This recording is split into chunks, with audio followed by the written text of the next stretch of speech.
गरीब taxi driver का cement car. Gadwal नाम के गांव में नायक नाम का एक टैक्सी ड्राइवर और तापी मिस्त्री का काम करने वाला जियर दोनों अच्छे दोस्त थे। एक दिन वो दोनों टी शॉप के पास थे और तभी उनके पास शिवाजी नाम का एक ऑफिसर आया। क्यों भाई नायक, बहुत बिजी लगते हो? तुमसे थोड़ा काम है भाई। ऑफिस आने जाने के लिए ऑफिस में मुझे खुद एक कार बात करने के लिए कहा है और मैंने सोचा कि तुम्हारा टैक्सी ठीक है, इसीलिए तुम्हारे पास आया हूँ। क्या कहते हो? क्यों नहीं साहब, इतने बड़े ऑफिसर आकर मुझे इतना अच्छा अवकाश दे तो मैं ना कैसे कह सकता हूँ। ये मेरी खुशनसीबी है। तो कल से तुम मेरे ऑफिस को आ जाओ, कहकर चला गया। वो सुनकर जियर, रे वो बहुत बड़ा कमीना है। इससे पहले तुम्हारे कार में बॉम्बे तक अपने परिवार के साथ ट्रिप मार के पैसे नहीं दिया, याद नहीं है क्या? वो और खून चूसने वाला जोंग दोनों एक जैसे ही हैं, छोड़ते नहीं, संभल के रहना। रे मैं वैसे भी खाली हूँ, पहले कोई काम देख लूँ तो उसके बाद इसके बारे में सोच सकते हैं ना। अगले दिन से नायक शिवाजी को अपने कार में ऑफिस छोड़ना, ऑफिस ले आना जैसे काम करने लगा। ऐसे 2 महीने के बाद ऑफिस में अकाउंट असिस्टेंट के पास आकर, सर हमें 2 महीने से पगार नहीं दे रहे हैं, थोड़ा मुझे मेरा पगार दिलवा दो ना। वो क्या भाई, महीने के 30,000 के हिसाब से 2 महीने के 60,000 मैंने शिवाजी को दे दिए ना। क्या महीने के 30,000 रुपए? उन्होंने तो सिर्फ मुझे 15,000 कहा था और वो भी नहीं दिए। यानी तुम्हारे पैसे छू मंतर हो गए हैं। देखो उनसे पैसों के विषय में संभल कर रहना। नायक शिवाजी के पास आकर अपने पगार के बारे में पूछा। तुम भी कमाल करते हो भाई, तुम्हारे पैसे मुझे क्यों चाहिए? हमारे ऑफिस के रूल्स के प्रकार किसी भी ड्राइवर को 3 महीने टेस्ट करना पड़ता है, मैंने इसीलिए रुका है और 1 महीना देखकर पूरी पगार दे दूंगा। ऐसे थोड़े दिन के बाद एक दिन थोड़े चोर आकर नायक के कार को चुरा कर ले गए। नायक दुखी होते हुए ये बात जियर को बताया।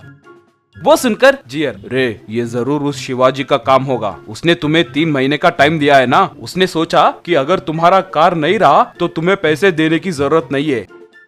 तो हमें अभी के अभी कार कैसे मिलेगा? पुलिस कंप्लेंट दिए तो भी कब मिलेगा पता नहीं। अब क्या करूं, मुझे समझ में नहीं आ रहा है, मुझे रोना आ रहा है। रे तुम टेंशन मत लो, कहीं से तो भी एक खटारा इंजन लाओ, मैं कार बना कर दूंगा। अपना मैकेनिक सुब्बू के पास रहेगा, वो मुझसे ज्यादा तुम्हारा ही जिगरी दोस्त है ना, तुम ही पूछ कर दो। ठीक है, मैं वो सब देख लूंगा, मगर 2 दिन के बाद मेरे पास आओ, मैं तुम्हारे लिए एक कार तैयार करके रखूंगा। जियर 2 दिन मेहनत करके एक सीमेंट कार को तैयार किया।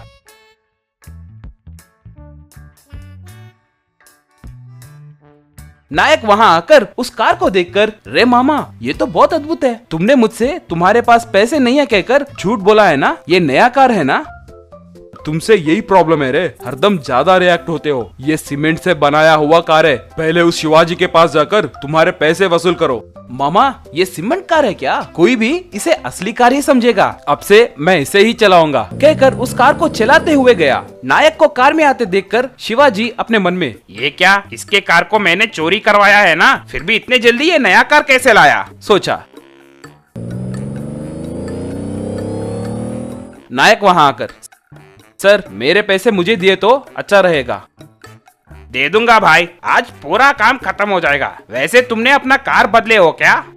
ये सीमेंट कार है सर, थोड़े नीच कमीने लोग मेरे कार को चोरी किए, इसीलिए इसे मेरे फ्रेंड ने तैयार करके दिया है। क्यों भाई, मैं सीमेंट कार में फिरने वाला लग रहा हूँ क्या? देखो हमारे ऑफिस वाले ऐसे सीमेंट कार में फिरे तो पैसे नहीं देंगे, मुश्किल है। क्यों नहीं देंगे सर, जरूर देंगे। अगर नहीं दिए तो आपके दादाजी से भी पैसे वसूल करूंगा सर। देखो उस कार में चोर हैं, उन्हें बांधकर रात भर पीटे तो इसके पीछे एक बड़ा सा कमीना ऑफिसर है कहकर उन्होंने मान लिया। अब उन्हें लेकर कोर्ट में पेश किया तो उसकी नौकरी भी जाएगी। अभी अभी लॉयर से मिलकर आया हूँ, क्यों उसे कोर्ट में पेश करूँ क्या? नायक ऐसे मत करो, मुझे माफ करो, मैंने लालच में ऐसे किया है और कभी ऐसे नहीं करूंगा। तुम्हें 2 गुना पगार दूंगा, प्लीज प्लीज, तुम्हें एक नया कार भी खरीद कर दूंगा। कोर्ट में कंप्लेंट मत देना प्लीज। रे कमीने, मुझे पता था रे, अगर मैं ये सीमेंट कार में नहीं आता तो तुम कितने उछलते थे, वो बात भी पता है रे। मैंने सिर्फ अंधेरे में तीर चलाया था और तुम फंस गए। देखो मेरे पैसों के साथ साथ मेरा कार अगर घर के पास नहीं रहा तो तुम्हारी चमड़ी उजेड़ दूंगा, कहकर चला गया। शाम को शिवाजी आकर नायक को पैसे और कार देकर चला गया। Magical 3 goats. एक गांव था और उसका नाम था जलजीरा। उस गांव में हमेशा अजीब सा मौसम के कारण उस गांव के लोग बहुत मुसीबत झेलते थे। एक बार बहुत गर्मी के कारण उस गांव में लोग सब घर में रह गए थे। तालाब और खेत सूख जाते थे। फिर अचानक मौसम बदलकर बहुत ठंड लगती थी और बर्फ गिरने लगती थी। यही नहीं, उस गांव में फैक्ट्री से निकले प्रदूषित धुआं से सबको परेशानी भी होती थी। एक बार उस गांव में सब लोग एक जगह पर इकट्ठा हो गए थे। देखिए, हमारे गांव के मौसम के बारे में नया कुछ कहने के लिए तो नहीं है। इस मौसम के कारण मैं और मेरा परिवार बहुत नुकसान हो गए हैं। अब इस गांव में हम नहीं रह सकते हैं। ठीक कहा, मैं भी नहीं रह सकता हूँ। मैं भी बहुत नुकसान हो गया हूँ। मैं भी गांव छोड़कर चले जाता हूँ। ऐसे सब लोग हम भी चले जाएंगे कहकर तय कर लिए थे। अगले दिन सब लोग उनके बैलगाड़ियों में गांव को छोड़कर चले जा रहे थे। तो रास्ते में एक बूढ़ी औरत 3 बकरियों को लेकर गांव के अंदर आ रही थी। तब एक आदमी उनका बैलगाड़ी को रोककर, ओ दादी, क्यों गांव में जा रही हो? गांव में कोई नहीं है, सब लोग जा रहे हैं। इसलिए बेटा। क्यों बोले तो? तुमको इस गांव के मौसम के बारे में पता नहीं है क्या? कहकर उस गांव के मौसम के बारे में उसको बोला। इसकी वजह से आप लोग अपना गांव को, घरों को छोड़कर चले जा रहे हैं क्या?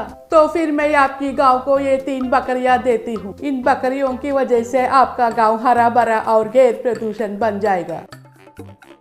हम तो नहीं मान सकते हैं, लेकिन इन 3 बकरियों से हमारा गांव हरा भरा कैसे बन जाएगा? कैसे? दिखाओ। तब अचानक उस गांव में धूप ज्यादा हो गया था। तब एक बकरी आगे आकर उनकी मुंह खोली। बस उनके मुंह से पानी निकलने लगी। तब वो पानी बादल जैसा बदलकर बारिश गिरकर वो गांव ठंड हो गई थी।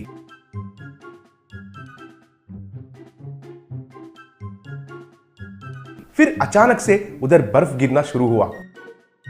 तब एक बकरी आकर उनका मुंह से आग बरसाई। तब उस गांव के तापमान एकदम गर्मी हो गई थी और अच्छा बन गई थी।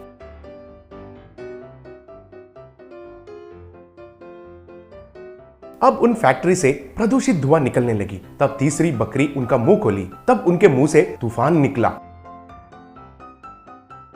और उन प्रदूषित धुआं को गांव से बाहर निकाल दिया।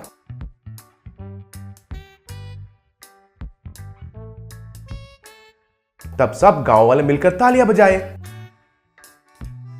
तब से लेकर गांव वाले उन 3 बकरियों को अच्छे से देखभाल करना शुरू किए थे और उन 3 बकरियों को भगवान की तरह मानना शुरू किए थे।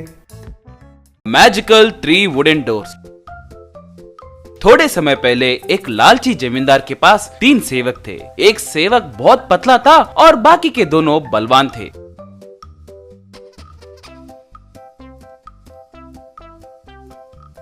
एक बार जमींदार उन तीनों से, रे, उन चावल के बोरियों को गोडाउन में डालो। वो पतला आदमी बहुत मुश्किल से बोरियों को उठा रहा था और बाकी के दोनों बोरियों को आसानी से उठा रहे थे। वो देखकर जमींदार पतले आदमी से, रे पतले, क्यों रे, ठीक से उठा नहीं पा रहे हो क्या? वैसे ये दोनों है ना, कल से तुम काम पे आने की जरूरत नहीं है। कहकर उसे काम से निकाल दिया। उसे अब क्या करे कुछ समझ में नहीं आ रहा था और वो जंगल के रास्ते जा रहा था। एक मुनीश्वर को अपने समस्याओं के बारे में बताया। बेटा, वो देखो,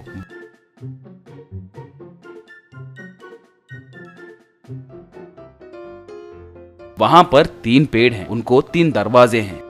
तुम्हें जो द्वार पसंद आए तुम उस द्वार के अंदर जाओ, कहकर आशीर्वाद दिए। वो पतला आदमी स्वामी जी के कहे जैसे ही एक पेड़ के दरवाजे के अंदर गया। उसके अंदर उसे हीरे मोती दिखाई दिए। वो उन्हें लेकर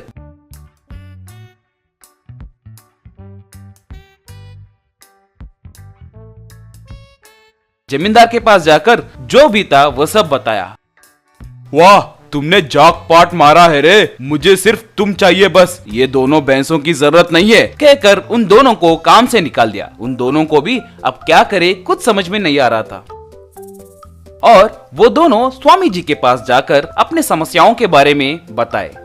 पुत्र, तुम दोनों उन पेड़ों के दरवाजे के अंदर जाओ, सब अच्छा होगा, कहकर आशीर्वाद दिए।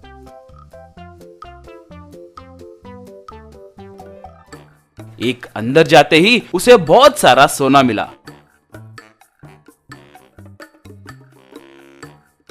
और दूसरे को चांदी मिला। वो दोनों उन्हें उठाकर जमींदार के पास गए और जो भी था वो सब बताए।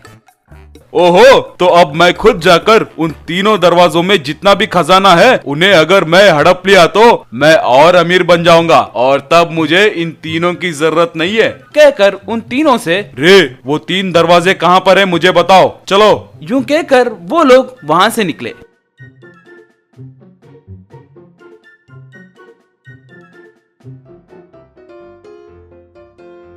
वो 3 सेवक उस पेड़ के दरवाजों को दिखाते ही,